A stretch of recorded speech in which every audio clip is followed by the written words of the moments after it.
before we start, just to give the listeners a bit of an idea into your background, what do you think were the key experiences that you had in your childhood, teen years that kind of led you to be who you are today, playing at the highest level, being a dad, being the person who you are? Was there some key experiences that sort of led you down that track? I think so. So like my family back home, like I was so lucky. Like I've got an amazing family. I was the youngest on both sides. So all my cousins, so I'm the youngest of 6 boys on my dad's side. And then on the other side, I'm the youngest of 5 as well. So it's like I always was kind of fighting and scrapping along the way. But it was like, again, like our relationships on both sides very different. One side was sport driven. The other side, a bit more cars, farm life, which I was, again, very fortunate. I got the best of both worlds. I love sport, but then going up and enjoying farm life. Like, again, I'd only do it for 2 days a year. But it was enough to get like the juices going up there. It was something so different, and we still catch up with both sides of the family, which is really important for us. I guess growing up loving footy, that was always something that I really enjoyed. Like my dad played at my pop, my uncle played 13 games at Hawthorn, my brother loved it. I guess for me, the experiences going through, I've always been super competitive, and I think that probably comes back from being the youngest on both sides. But I even remember pre-draft, I missed a draft for 2 years. I got drafted late as a 20-year-old, so my first year was 21. Love how that's considered to be late, hey? Not anymore, which was when I was going through, and it was kind of, I had an interview with Dean Bailey, and he's just like, why would I pick you when we have the best available 18-year-olds in the whole country? Why you? I was like, it's a good question. And I said, the only thing that I can say that I believe in is, like, I don't care who you line me up against in whatever activity we are going to do. If you tell me to go somewhere and come back, or you tell me to do this and that, whoever needs to be first, I'll be the guy that wins it all the time. I was like, and he's like, I know that I might not be. I might not get back there and win them all, but it was like, that was where I was wired, like competitive, always like train my backside off. I was never the most skillful, like best and fairest and all that never came my way.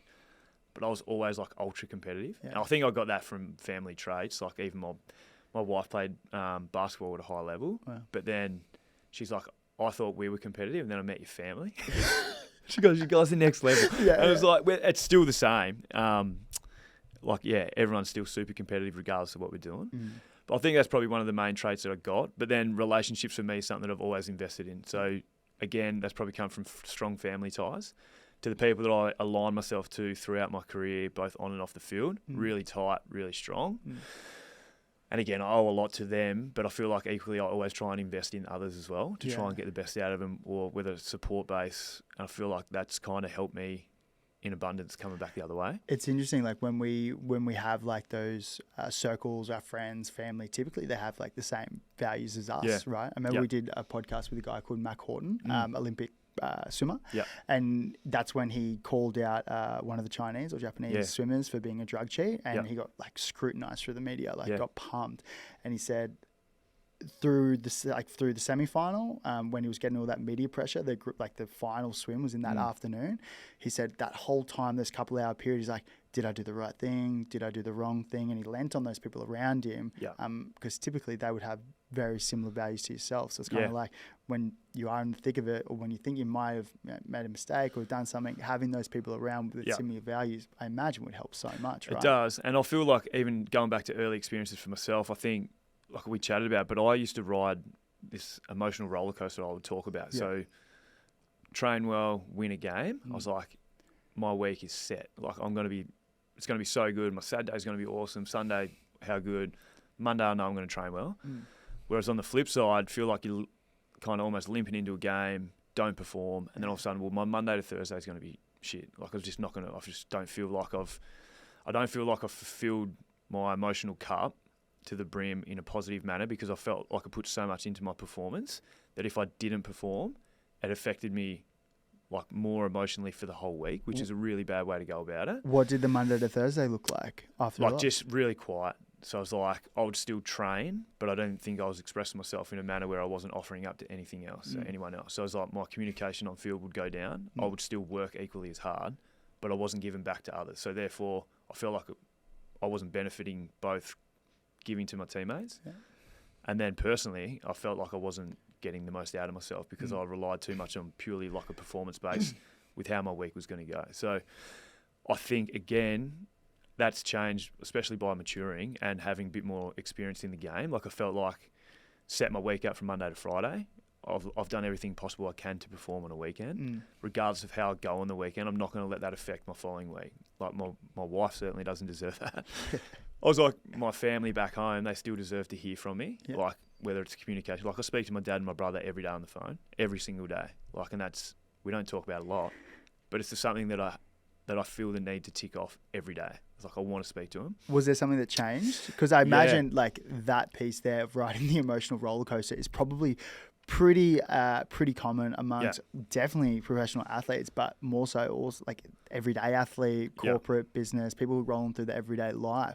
What changed? Yeah, well, I guess like in 2016, I lost my mother in like a freak episode. So she just had a heart attack. She was healthy, 56, had a heart attack at home. I was away on a trip with my brother, on my best mate, doing this awesome outback experience. And we actually lost reception for 5 days and we didn't have it.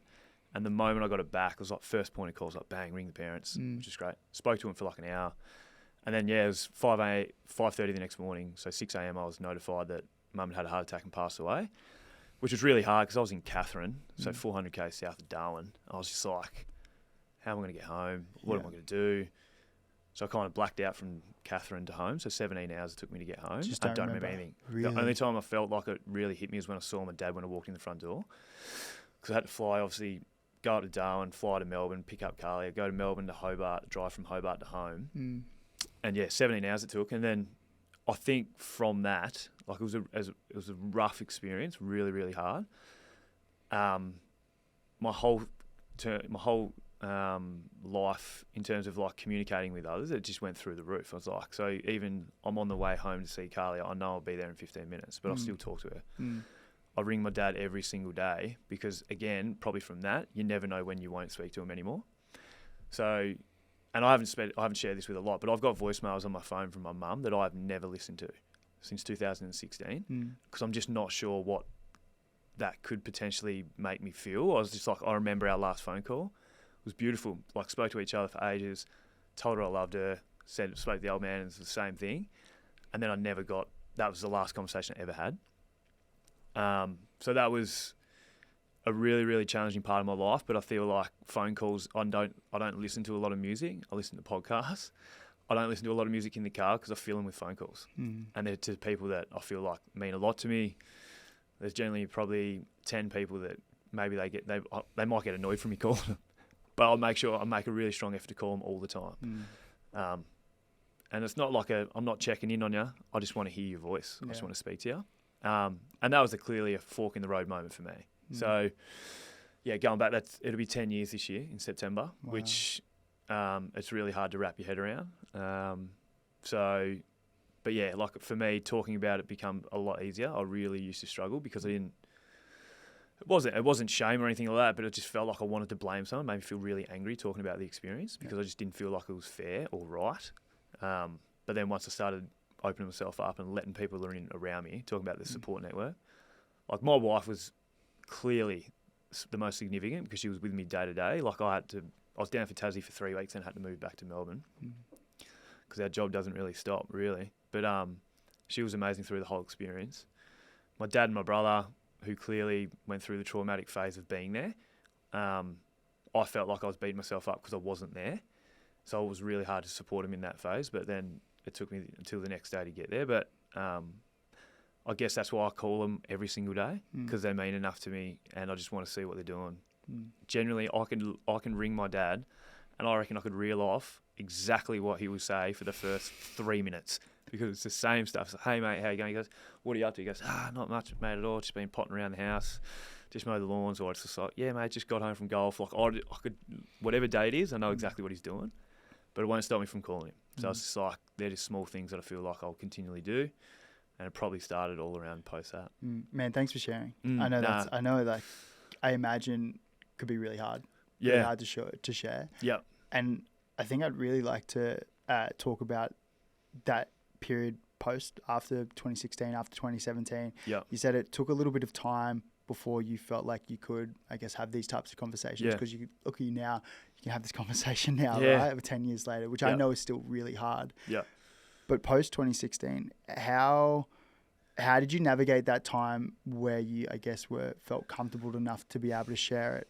Yeah. Because I imagine you wanted to be there for your brother and your dad who was actually there. What were the things that you did to make yourself comfortable enough to share? Well, it was easily just having conversations around, not just because Carly, my wife, would always ask me how I'm going. Yeah. And I think like a lot of people would do, you give it the stock standard blunt answers like, no, I'm fine. But I had a mentality initially post what happened is, as long as my dad and my brother are all right, I'll be fine. Sounded good in theory, but practically just never really came about. I was super supportive for those guys, and I was getting support from Carlia, but I probably wasn't letting it all get in. Like I was kind of just like guard up. I'm like, as long as they're good, I'll be fine. And it never served me well, because I wasn't getting the right amount in for me. So like people would be asking me how I'm doing. Like, can I do anything to support you? Do you want to talk about it? I'm like, nah, I'm fine. I'm good. Whatever. And then slowly over time you break it down, and it's like, I just found it really like almost like liberating to be able to like get it off my chest. And when I spoke about it, my whole afternoon was like changed. You felt better. Like, oh my God. Like, I'm talking like weight off your shoulders, like just, sometimes it was really difficult. Sometimes, as in like talking about it, but the same experience at the end of it, everything just come off. It just felt lighter, clearer, mentally felt way more better. The positive feeling within just instantly like come back. Man. Whereas I used to be like, I don't want to talk about it because it makes me angry, because I'm still yet to find out why it happened. So I'm like, that's kind of like the complete shift in how I looked at it. And then over time I was like, again, I got so hung up on what I don't have anymore, instead of how good was the first 26 years of my life. So it's like the gratitude bit that comes back in is like, well, I got 26 of the best years that I possibly could with my mum, and she never not gave me anything. Unbelievable. Like, I never missed out on anything. I don't think I ever got more support from an individual than her. Like, my parents were awesome, and they were going to be in it for the end. Like, I just knew that. I think that's what really just ripped me apart. But the gratitude thing came back again for me, and I think that's something that we've kind of practiced going forward. Like, we had a gratitude board. We've got a gratitude board in our kitchen. Really? It's like a big whiteboard. Wow. So I've got my section, Carly's section. We've even got stuff for the kids. Just write down things that are really that happened that day that are great, or like things that happened for the week that are really good, and you write them on the board. So everyone can see them. Yeah. Beautiful, so where you like, if you want to talk about it, it's like, if I write something, Carly's like, oh, you write that? I was like, yeah. How good's that? And then she'll write something that's like, it might be something that I did for her, or something that's generally my things are what they do for me as well. But having a visual presence of what you can see and what it looks like. Yeah. Again, it probably just starts micro conversations around, oh, that's cool. That's like, you did that. And I was like, how good's that? How did it make you feel? I was like, yeah, awesome. So I think having small activities like that as in front of you that you can look at. I love that you're writing them down for the whole family to see. Yeah. Because we, my partner and I, we do our gratitude at the end of every day, like while we're having dinner. It's just us two. We don't have any kids. But we'll sit down and we'll just talk about them. We'll flesh them out. Yeah. But I love the idea of like, your partner might have done something for you, or you might have done something for your partner. You write it up without them saying. It makes you feel so good, right? Yeah. Like it does. Like and even there was a Iron Man. A guy called Ali Day, like one legend, and he's just like, man, I have this thing that if I think of something really nice about someone, I'll tell them. Yeah. I know Leggy does this all the time, right? Yeah. He's just like, if I think of something really bad, I'll tell them, because you don't know what someone's going through. Yeah. And if you comment on like, oh man, I actually like really love your energy today, or like, you know, I love the kit you're wearing, or like, man, the way that you like supported me in this drill, like, you don't know how that could potentially shift someone's like whole mood. 100%. One comment. Because imagine how many thoughts we're having. Yeah. Thousands of thoughts every day. Yeah. Tens of thousands, hundreds of thousands, and we don't say them. Yeah. But the ability to be able to say that would be beautiful. And it's like, it's not like, and for us, like, it's not like we're not searching for acknowledgement. I don't want it. It's like, but it's nice to hear nice things. Yeah. Like, there's no doubt. And like Carly's an unbelievable human, where she will go out of her way to comment on someone's outfit. Just like, I just want to let you know that you look amazing. It was like, a lot of times, like, where'd you get that from? But it's like, again, it's like, there's like, whoever they're telling, or even if I've got some positive feedback, the shoulders go down. chest comes out a little bit, chin comes up. I was like, well, you've clearly made an impact on that person immediately. And it's not hard to do. I guess for me, I was like, I think I've got a lot more appreciation of time. Like I just don't sit on things anymore, good, bad or indifferent. Like I'm happy to support role, help someone out. I was like, support them whatever I can. Whereas I think a lot of the time, especially when I was younger, I was probably happy to sit by and let things go. Where I'm like, no, I just don't really do that anymore. Yeah, gotcha. So I think that's great, especially for being a more experienced guy at the club now with a lot of young guys. You end up being kind of like that person that's guiding them through what they need to do anyway. And I feel like it's become a lot easier for me being more open to being supportive and helping them out as much as I can. Whereas the easy option is to just let them go by and hopefully they find their way. Like I agree to the point where it's like they need to find their way to a point, but as long as you can navigate them and potentially push them in the right direction, then let them explore and do whatever they can within that. So I think that's kind of the space I live in at the moment, being 35, not so young, having 18-year-olds running around. We're like obviously talking about like being open and being able to have these conversations. Have you seen a shift in your 16 years playing professionals footy? Have you seen a shift in the young guys having the ability to be able to have those conversations? Like how much has the environment changed in that space? Do you see a shift at all? Yeah, definitely. I feel like early days, it was you need experience, you need to have played a certain amount of games, or you need to have some form of sense of belonging or stature within the game to have some form of influence on what we're doing, who's driving meetings, who's communicating. Whereas I think it's definitely evolved. It's become a lot more collaborative with players, coaches. So coaches and players have never been closer. So it's like, well, I understand you're my coach, but there's also like, I'm a player. Let's work together to be able to work it out. But then also our meetings, there's a lot of the first year guys having major influence, whether it's communicating early. Can you give me an example? So it's like we can be talking about something that's happened at training, and it's like they'll be like bringing up footage and stuff like that. And for me, I find it really easy to just go jump in and be like, yeah. But it's for us, it's more experienced guys to hold the tongue a little bit and just like pan the room and looking at guys waiting for them to speak. But then the hesitation is really easing. Whereas like again, like being 18 in a room of 44, quite intimidating. Guys have looked up to. Again, like when people say there's no stupid answers, I'm sitting there when I was 18. I was like, yeah, right. What I felt like I was going to say was going to be real stupid. It's like, whereas I think the environment is crucial, again, to make them feel safe and feel like what they provide is enough. Like that's first and foremost. So then when they do speak, they're not just speaking for the sake of it. They're speaking because they feel valued. So I think regardless if you're 18 or 38 like Pendles is, there's a space that's safe enough for everyone to contribute, whether it's communication, training, or supporting someone off field, like that kind of stuff. Yeah.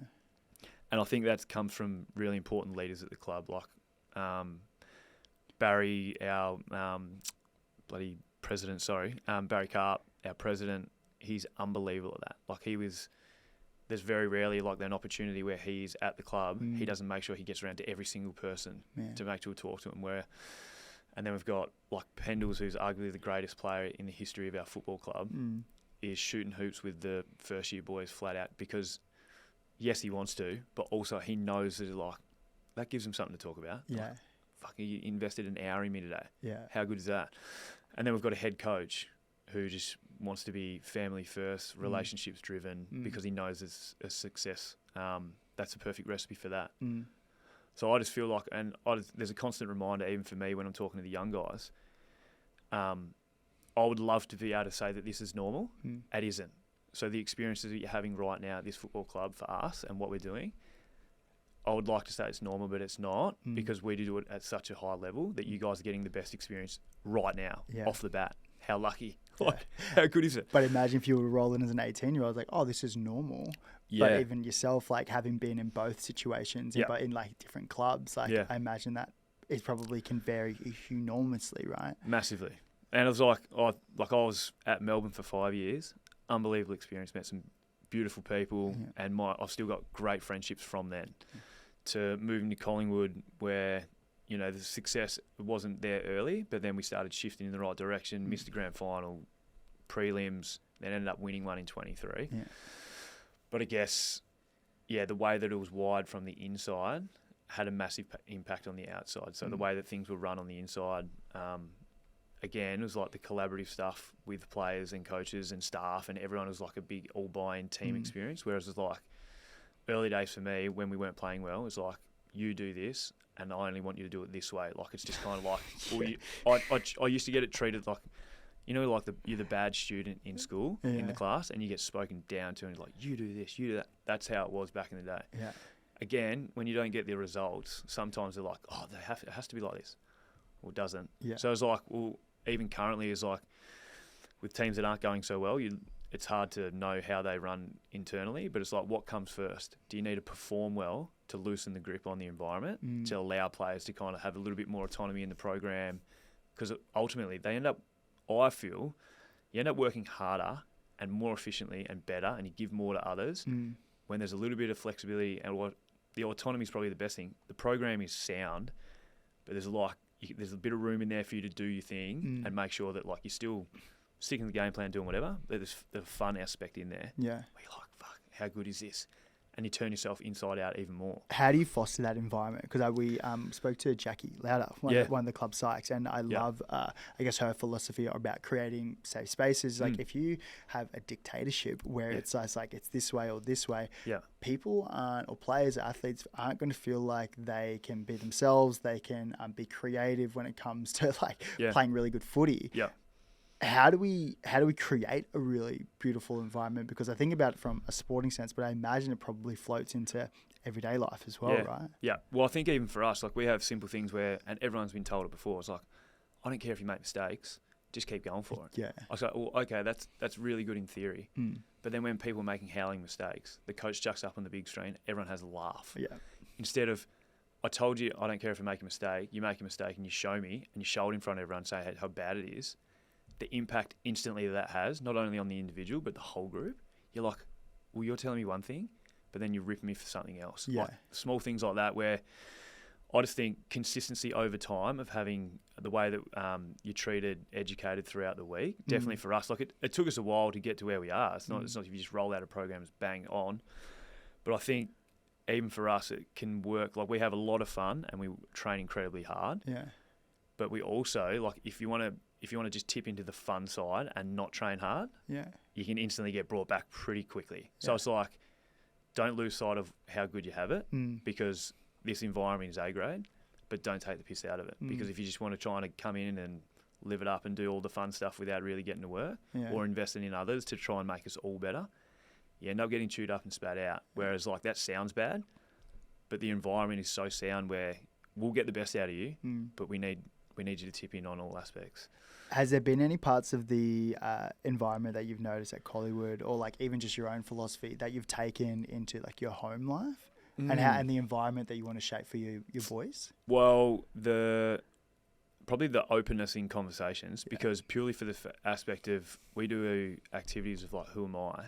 And it's a deep dive into an individual, and you're explaining your life experiences in front of the whole group. And I've spoken about it before, but I did mine, but and mine was as challenging as a few of others. And I think what come out of that is every single person and every individual has gone through something, or they're going through something. But I think as almost like humans, we sometimes have the assumption that everything's fine and everyone's doing okay. But then you sit down in a room and you let someone tell you their story. You almost sit back and you're like, fuck me. Had no idea. Him too. Yeah. I was like, him too. I was like, she's been through so much, but like she continually comes and rocks up and gets after it. Or she's like, no wonder she's so loving and supportive to others because she's been through so much. Yeah. And all of a sudden you're just like, we do these activities not to make it hard for the individual, but to make everyone else feel like everyone else is going through something. Yeah. Like someone's had a traumatic experience, or someone's been having relationship issues or something like that. And I think that my first experience to that was Pendle's doing one. Yeah.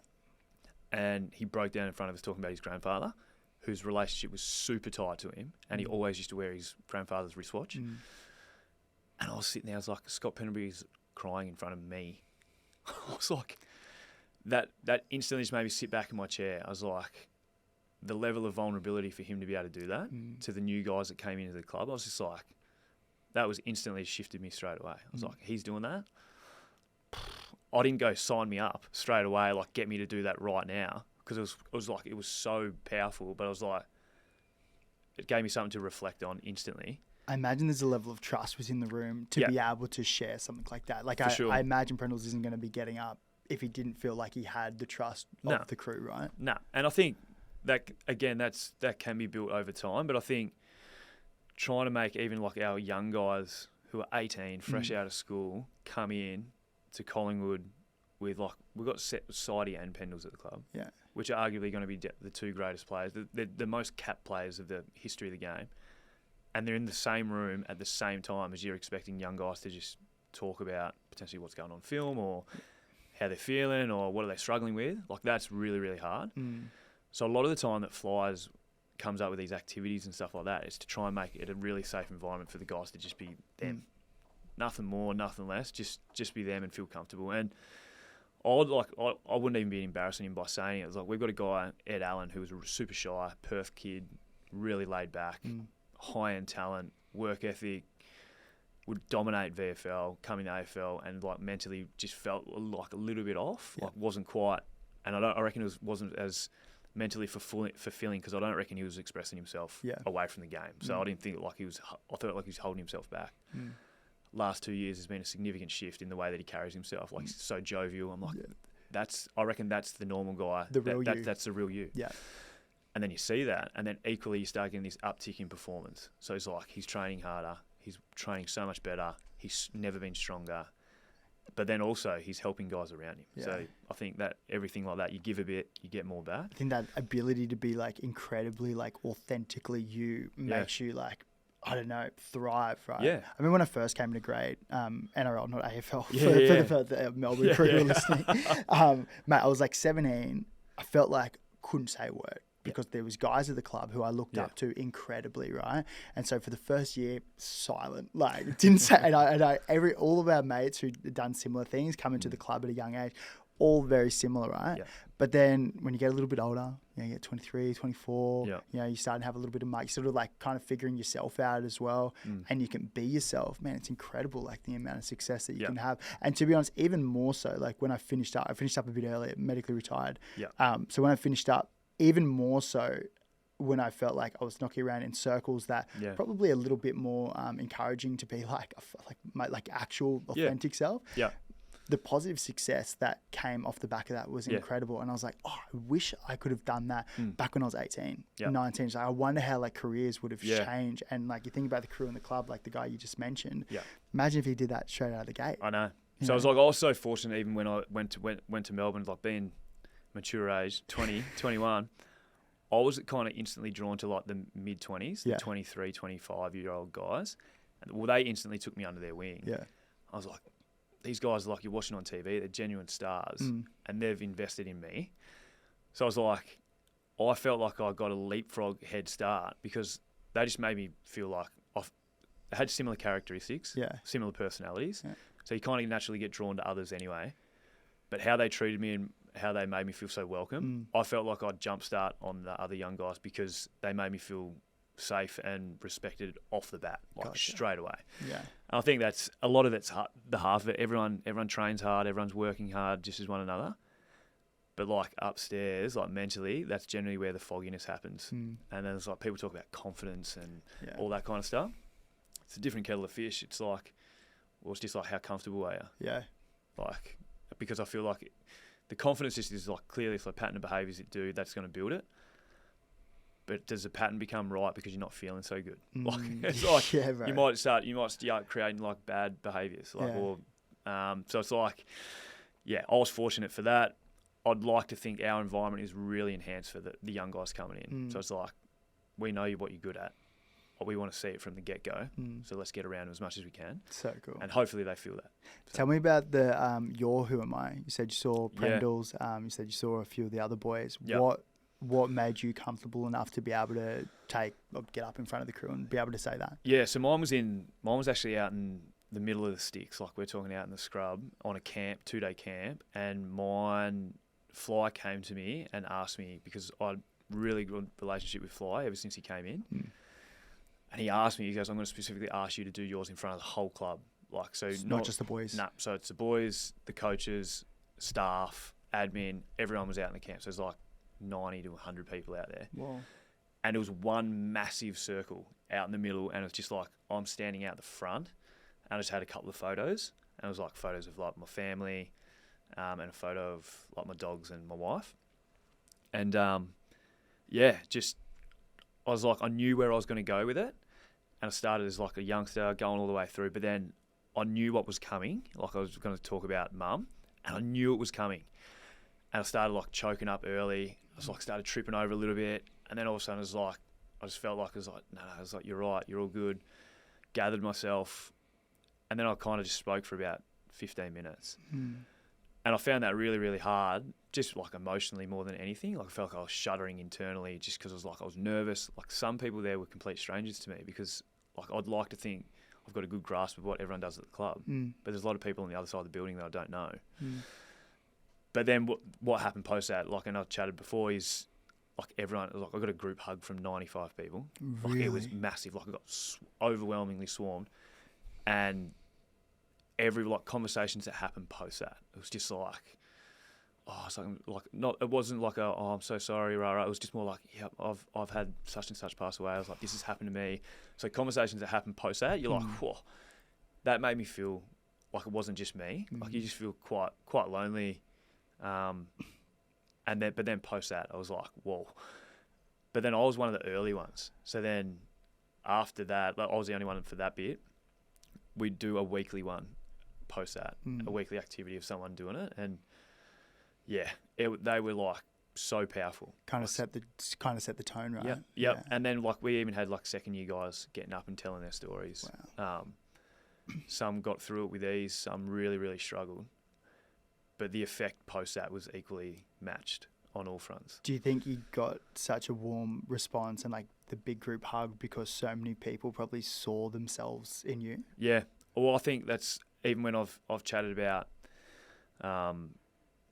where you go to mentally coming back from injury, or like when traumatic things happen, where you go to and all this kind of stuff. And then the amount of people and responses I've had from people saying, I've felt that, I've gone through that kind of something similar space. Yeah. Haven't really been sure how to deal with it. Listening to you speak and how it affected you, and especially in a negative manner early, like I'm so glad it wasn't just me that reacted that way. Like I'm clearly, like I was like early days used to just drink a lot. Yeah. Because I was 26. Yeah. I'm like, I just lost my mum and I just drank for a month. I was like, I know I'm a professional athlete, but I don't care at this stage. And I thought that was just the normal way to go about it. Yeah. And I was like, I don't shy away from it. I know it wasn't going to serve me well, but it made me feel better short term. But then out of that became a lot more different experiences. You said you're coming on 10 years. 10 years in September. Yep. Does it get any easier? I would like to think, talking about it, like I think about it every day. There's not a day where I do not, like I wake up, think about it. I've got photos in the lounge room. I see her. Yeah. I think Mother's Day is something that I struggle with a little bit still, because it's the one time I probably go back to everyone's celebration of others, of their mums, and I'm like kind of, I just wish I could give her a present or give her a hug. But then equally, I get to celebrate my wife and watch the kids get G'd up to celebrate her. Yeah. So it's like, not that it's a replacement, it's not a like-for-like type setup, but emotionally I get a lot of comfort out of celebrating Kalia as a mother, because she has got amazing traits. Like my mother-in-law is a beautiful lady too. Yeah. And those three women have got amazing traits. Man. And so I've been very fortunate to be surrounded by a lot of amazing women. So yeah, Mother's Day is always a bit of a struggle, but again, I find it pretty comforting going home and celebrating the wife. Man, I reckon just like hearing you speak now, yeah, I reckon your mum would be like so proud. Oh, no, I appreciate that. It's, generally when I speak about it, I always smile now. Yeah. It's, I used to just tear up and try and go away and hide somewhere for a bit. Yeah. But, there's a lot of love there for her. Yeah. Incredibly grateful for what I had and the experiences I've got. I've got a lot of traits from my mother. Yeah. So I feel her. Yeah. Like it's a lot. but it's good. I think that like that time thing definitely helps. I think there's this thing called like almost like a happiness baseline, and we always like all of us have a baseline, right? Yeah. Whether it's some of us are higher, some of us are a little bit lower, and when we have a really positive thing that happens to us, we debut in the AFL, or we buy a house, or we get a partner, have a kid. Yeah. We shoot up and we go really high on this baseline, and then like with time, naturally, like starts to fade, and we resort back to normal. Yep. And what's important is like equally when something really tragic happens, when we have an injury, when we lose someone significant in our life, it's the worst thing that we can think of. And we don't think that there's anything else that can be worse than that. Yep. But having the understanding and the awareness that with time, we can actually come up. It doesn't get any easier. Like we could still feel it, but we can have conversations about it, and we can share it, and we can almost celebrate their life. A friend of mine, he lost one of his best friends when they were over in Spain on an end of footy season trip. It was really, really the worst thing ever. But he's like, I like talking about it because it keeps their story alive. Yeah. And which is really beautiful. Absolutely. I think that's really important. And that's why I love that you're so willing to come on and like be able to be like so open to sharing this stuff, because I can't imagine how many other people have been in a similar situation where they might push down, they don't feel comfortable, it sits on their chest, but then the way you articulate it, where it's like, I actually feel so incredibly lighter. Yeah. Awesome, bro. It is cool. It's a cool experience. And I feel like there's also, on our gratitude board, we used to write the just the one quote, one liner at the time, and it's, you probably would have heard of it, it's comparison is the thief of joy. Right. I'm just like, you read it, and like I reckon your mind just starts flicking straight away. It's like, yep, I've been there. I was like, you've got this. Yeah. I love that. Yep. I don't have it. I was like, you did this. I never did that. Yeah. I was like, and I know socials is massive in that aspect as well. But if you loosen the grip on that, oh man, the mental load that you instantly release it's incredible. So that's always one that's been front of mind. Yeah. Because don't get me wrong, I used to be really bad at that. Why don't I have this? You've got this, and it's hard.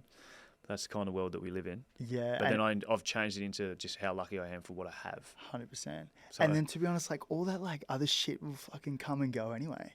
Yeah. Like respectfully, who gives a shit? Like I was the exact same. When I was playing footy, I was just like, before I debuted, I want to debut. Like when I debuted, then I'll be happy. When I buy my first house, then I'll be happy. Yeah.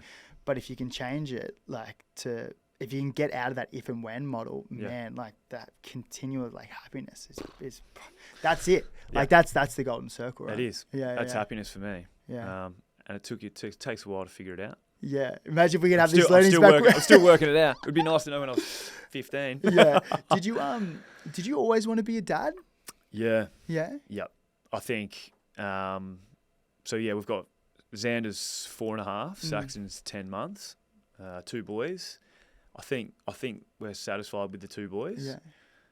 But yeah, I think like I always used to love hanging around the kids. Like if we had other people that had kids, like I just felt like I don't know, it was just fun to be around. Yeah, yeah. I was almost like the jovial, fun uncle type setup. Yeah. But then watching Carlia be with other kids, that for me, it was like, I want that. Yeah, bro. Like that's like seeing her aunt being an auntie to her sister's kids. I'm like, that's pretty cool. Yeah. And then it was always on the cards. It's just a matter of when we wanted to. And we were really fortunate. We did a lot of traveling, did a lot of experiences, traveled the world and stuff like that.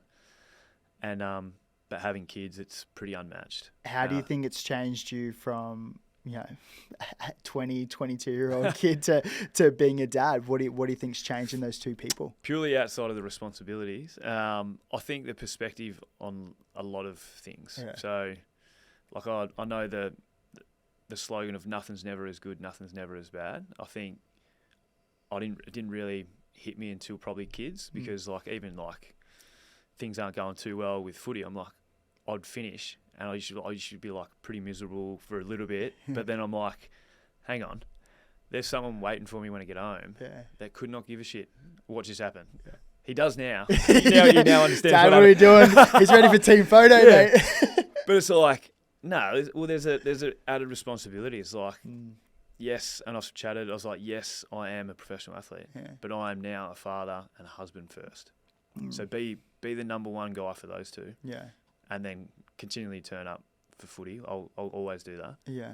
But my number one is be a good dad and be a just as good husband. Yeah, I love that, man. I was having a conversation to like one of my best mates yesterday morning, and he's in the professional NRL space, and we were just having a conversation around like almost like the pressure of like being a new dad. Yeah. And he was like, man, it's like when I was like on the like last year of my contract, and you know, got a kid on the way, and I have to perform, but I'm getting injured. It's like that pressure to be not only a good dad, but being able to like financially support your partner or like your kid, and then knowing the longevity of professional sport, how hard it can be. Yeah. So the pressure on that is incredible and it's enormous. And I mentioned that like there is, you will not work any more harder than when you know your partner is pregnant or when you've got kids. It's like there's a newfound of energy, there's a newfound of resilience, there's a newfound of just like wanting to be the best you can. Do you subscribe to that at all? Oh, absolutely. I think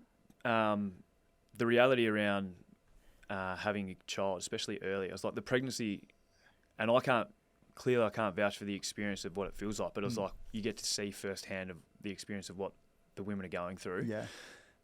And it's like everyone's like, oh yeah, they're pregnant for 9.5, 10 months, then they have the baby, and then it's like, oh, how good's that? And it was like, no. It's like you're pregnant for the 9, 10 months, then that baby human being is so heavily reliant on the mum. And as a dad, like I didn't struggle a lot, but there was certainly like elements of like, well, I kind of feel like I'm just fluffing around the outside. Yeah. What can I do to help? Because like being a mum is like they're genuine rock stars. Like they have to continually just like minimal sleep, turn up.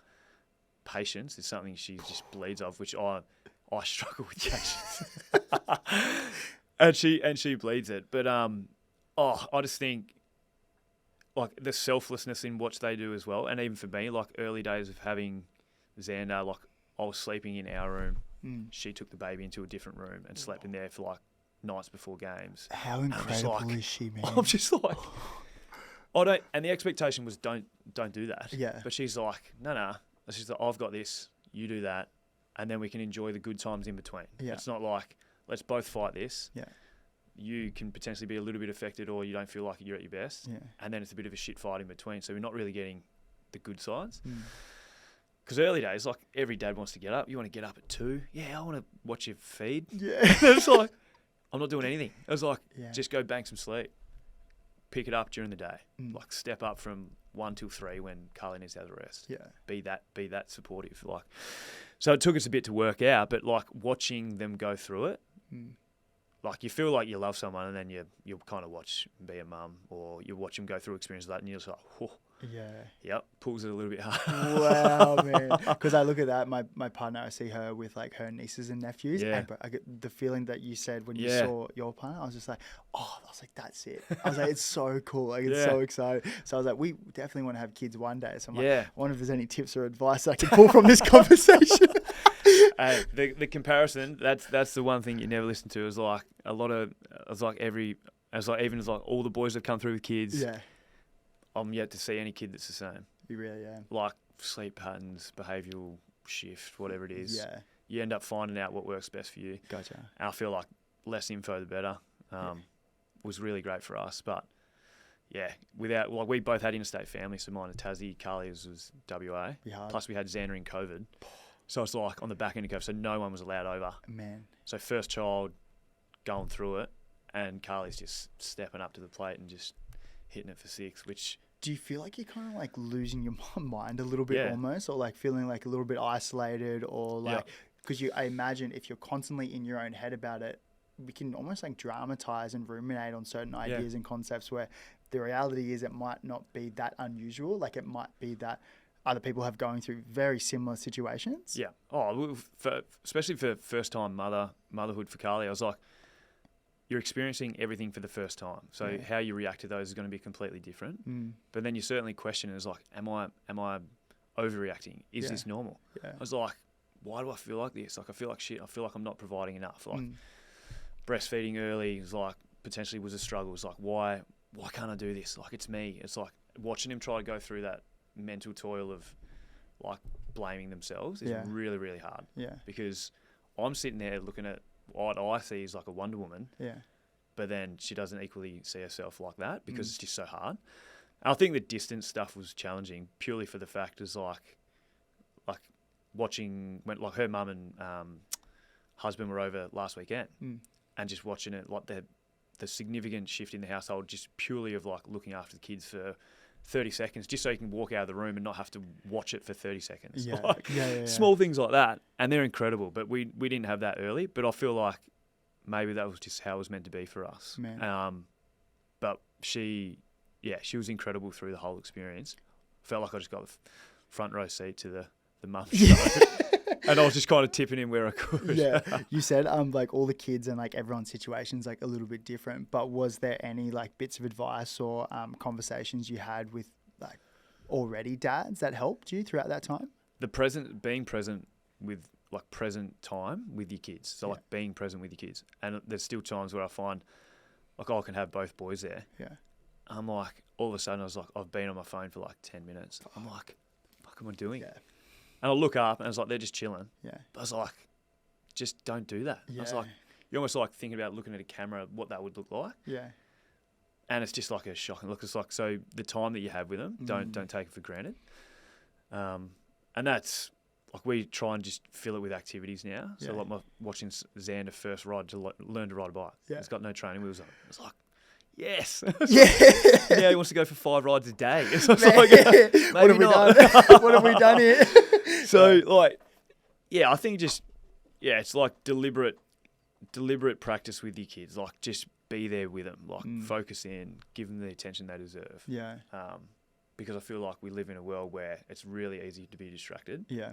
But don't be distracted from those that mean the most. And it goes so quick, hey? Gone. Like, bro, 16 years in grade. Like, how quick is that gone, man? And that was like, I remember Brad Green, first press conference, end of my first year. He was a 16-year player, and he goes, I'm telling you, do not take it for granted because it goes like that. Yeah. And I'm sitting there at the end of my first year going, bullshit. Yeah. Like, yeah. Not that the year went long.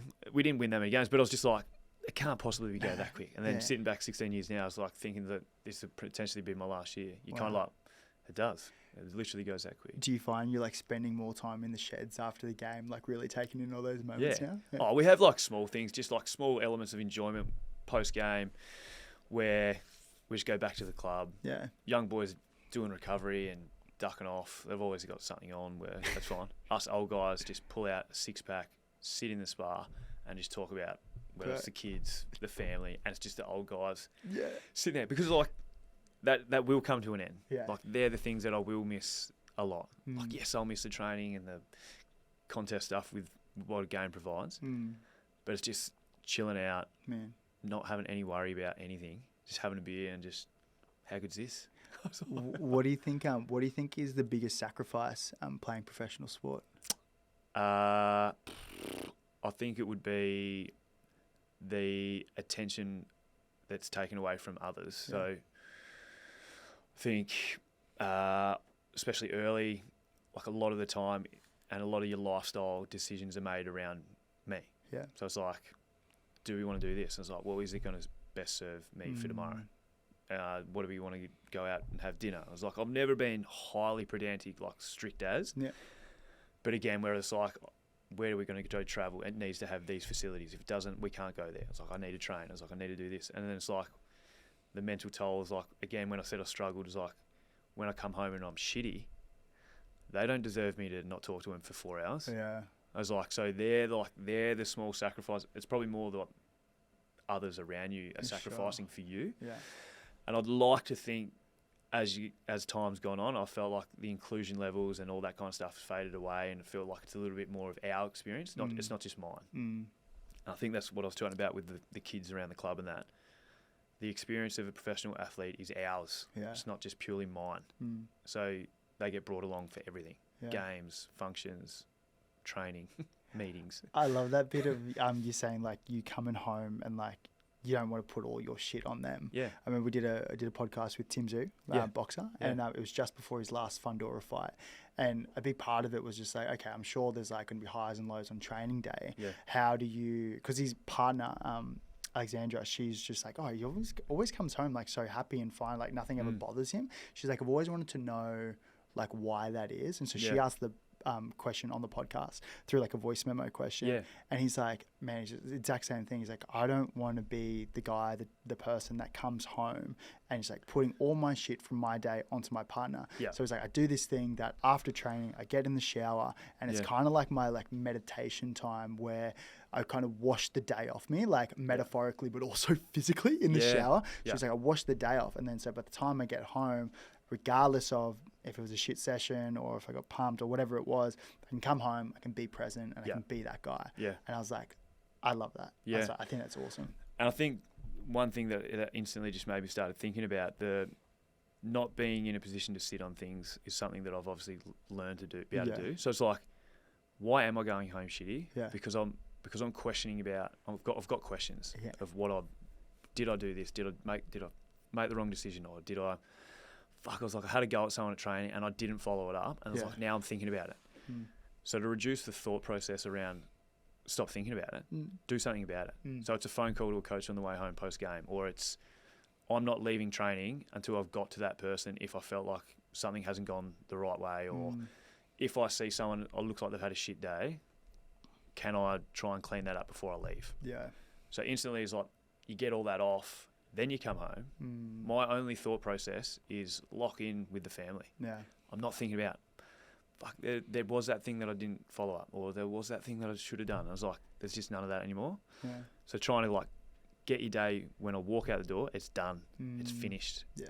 And that's not to say I'm not invested with what's going to happen with the next day or whatever, but there's more important things for me to get to when I get home. Bro. So I think that rumination piece is probably one that I used to get stuck on all the time. Yeah. Like not even just from a like sporting point of view, but like say if you had like an argument with someone or if someone burnt you and you can get stuck on it. Yeah. But the thing is like it burns so much energy. Yeah. Like the fact of you thinking about it constantly and like ruminating on thought like, oh well next time like I would say this and I would do that. Like it's a constant pattern where it's just like if we can break it and just like let it go or I love what you said about getting to the person and like making sure you can almost not squash it, but squash it in your brain, like have the conversation and then be able to move on. I think that's awesome. Well, if I'm thinking about it, I guarantee someone else is. Yeah, bro.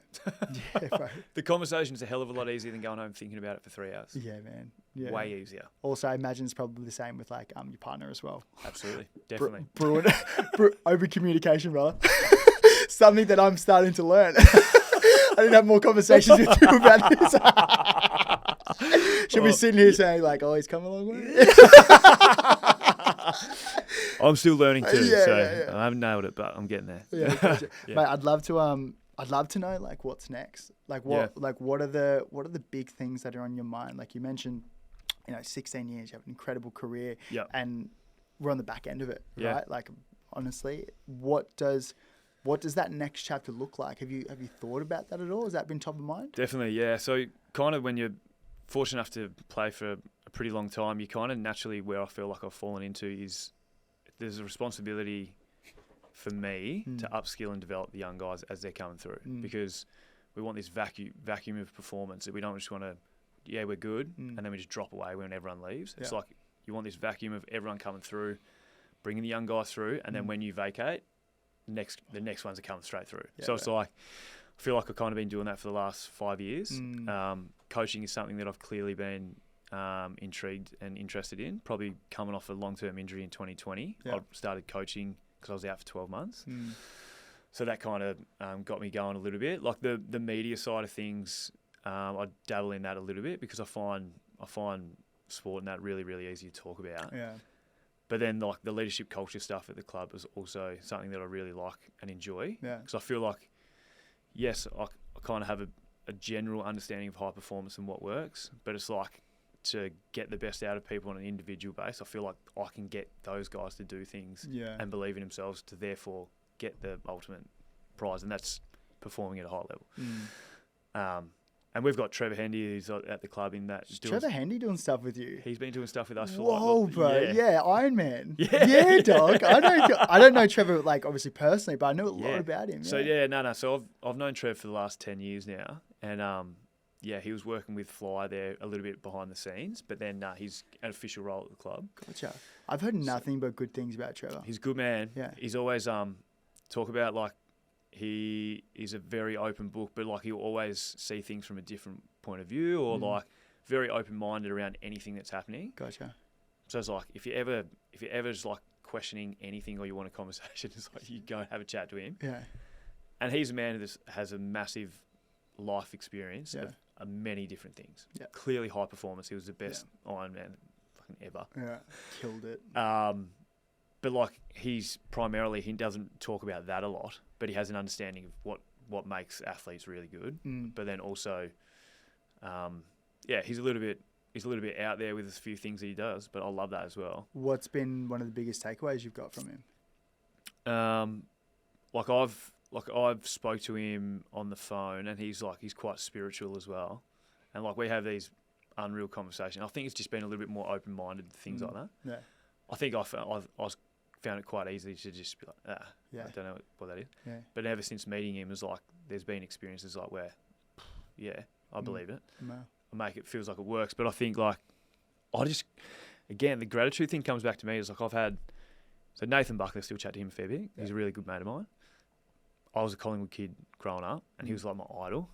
He's like, I could call him anytime and he'd answer flat out. Trevor Hendy, greatest Ironman ever. Yeah. Could call him whenever I want. How good is that? It's like small, and that's like I don't see. It sounds like it's geez, like you're flexing with like who you know. I was like, no. I've just been fortunate enough to cross paths with these guys. Yeah, and they're willing to give themselves and invest in others like myself. So I've been really fortunate for that.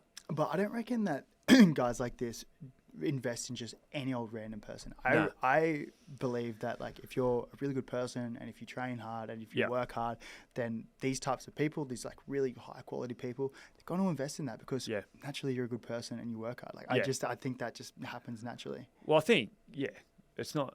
I don't find it hard to be a good person. Yeah. Don't get me wrong. I have been a piece of shit in the past. There's been plenty of times where I've done that probably.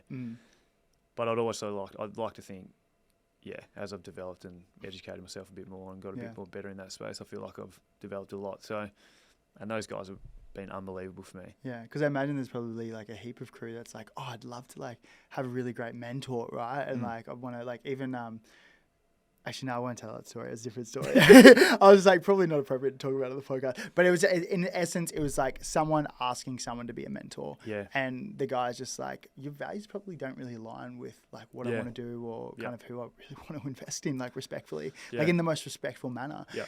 So that's why I constantly think like with people who are like searching for mentors, I think it'd be hard to almost like search for a mentor, ask to be a mentor. I imagine just like, people will come into your lives when like you're ready for them. Like talk about like in the spiritual space. I kind of subscribe to that. Like people will come into your lives like when you're ready for them. Yeah. If you want to go down that route. Well, I feel like I've just had like even through my experiences like at Melbourne, I thought I was the best trainer I possibly could be. Yeah. And then I look at Nathan Jones turn himself inside out, and that inspired me to want to go to the next level. Yeah. I get to Collingwood and it's like I feel like I invest in others. I still side bottom, and there's not one person that he will not give every single minute of attention possible. Yeah. So it's like now he inspires me to be better at that. Yeah. You got Pendles who prepares better than anyone I've ever seen. So I look at like almost like kind of like increments of inspiration from others. Yeah, yeah. I never just lock in to go, you're my guy. Yeah. Tell me what you know. Sure. And then I'll try and emulate some of that. Yeah, yeah. I just feel like I've been fortunate. Like I've got Fly up the front of me every single day, preaching family first, bring others along for the ride. Yeah. Like invest in others, and I'm like, I've just got him every day. It's like, so I'm just going to splurge myself around. That's what but also likewise, you're probably that guy for a lot of the young boys coming through now as well, right? Because it's just like filtered down, right? Yeah. So I've had a lot of people that I've taken a lot from. So maybe I'm just trying to hand a little bit of wisdom down. I think that's beautiful, bro. Mate, I am conscious of time. I know you got two beautiful boys and a beautiful partner at home. And man, I'm grateful. I'm grateful for you coming in after a really big day here. Maybe to be honest, bro, I reckon we could have spoken for a long time. No doubt. What do you think is the biggest thing that we didn't touch on today that you'd like to talk about? Biggest thing we didn't touch on. How am I going right now? How are you going right now, bro? I'm actually going pretty good, but it's like the I didn't actually think this was going to happen, but I was like, there's still an element of fear towards finishing. Like the 16 years and the great 16 years it's been, there's always an element in the back of my mind is like the uncertainty of what I'm going to do. And it kind of scares me a bit. Like I know that I can potentially I can go and be a coach or invest in that kind of as well. But there's also like the element of change. Like I feel like I've evolved and I feel like I've got better. But I was like, who am I going to be next year when I don't play, or it's the year after? It's like there's that level of fear, and that I think about it a little bit. Whereas kind of like some people might just feel like, oh, you got your ducks in order. You feel like you're doing. He's fine. He's played for a while. He'll be sorted. Yeah. But nah, there's times where I'm genuinely like I shit myself thinking, fuck, what am I going to do? But, I feel like I kind of have a rough idea, but nothing's set in stone. So that's, I think about that. I'm very mindful about, I feel like what always brings me back is like I don't like to think about too far ahead, but I know I'll have to think about what's next. Yeah. Because I feel like I fall into this element of drifting mentally, and then I'll instantly forget. Like I'll be sitting on the couch thinking about shit that I probably shouldn't be thinking about, instead of just hanging out with the kids and stuff like that. So it was like I've got to try to get the balance right there. But yeah, it's a struggle. I didn't think I was potentially going to talk about it, but it was like that's probably the first thing in my mind was like, what do you touch? It's like, how am I actually feeling? That was the first thing that sprung to my mind, and it's like I feel good, but there's always an element of fear in the back of my mind about who am I going to be in 2 years or what's next for me. It's scary. It does. Like the fear, and I think that has an alignment to being scary.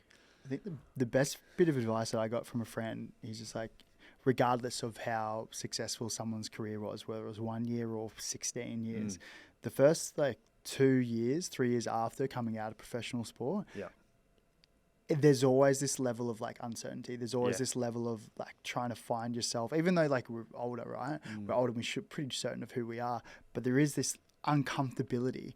And then after that 2 or 3 year mark, when we're settled in what we're doing afterwards, that's usually the goal. I'm 4 years out now, and while I got cut short, I think I was good at jumping into what I thought was my passion and what I want to do, which was great, and it worked really well. But there was still that level of uncertainty. But I think you're really aware enough, and you've got enough really great people to fucking crush, bro. I honestly think you. Appreciate that. But it doesn't change the fact that it is fucking scary. Yeah, it is scary, and it can be hard. Yeah. But thank you for sharing, man. Thanks for having me, mate. I really appreciate it. The chat was good, and it's one of those moments where I instantly feel better. Yeah, bro. So, love that. Incredible, Appreciate man. Appreciate you, bro. Good man.